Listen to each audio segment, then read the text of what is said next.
Joe Biden has arrived in Ukraine, marking his first visit to the country since the start of the Russian invasion.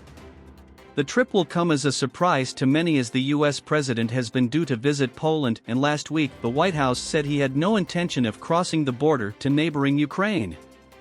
Mr. Biden is one of the last of the most powerful Western leaders to head to Kyiv to meet Volodymyr Zelenskyy, with Rishi Sunak, French President Emmanuel Macron and German Chancellor Olaf Scholz previously traveling to the country. Joe Biden and Volodymyr Zelenskyy have discussed long-range weapons and a new military aid package, the Ukrainian president has announced.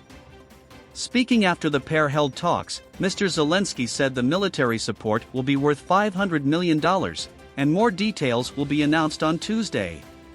The White House added the package will include HIMARS ammunition, anti-armor systems, and air surveillance radars.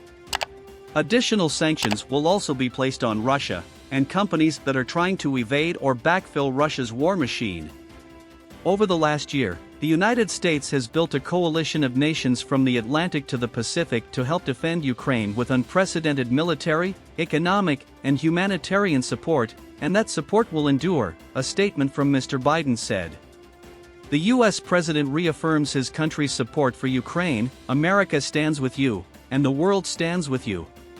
Mr. Biden, 80, says he remembers vividly the first day of the Russian invasion 1 year ago on Friday when Mr. Zelenskyy reported explosions in Kyiv.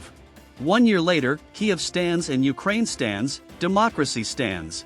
The Americans stand with you and the world stands with you, Mr. Biden says. He adds he has every confidence that Ukraine will prevail against Russia in the largest land war in Europe in 3/4 of a century.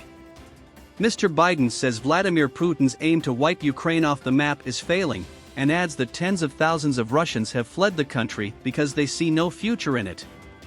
Joe Biden left Ukraine after meeting Volodymyr Zelenskyy this morning.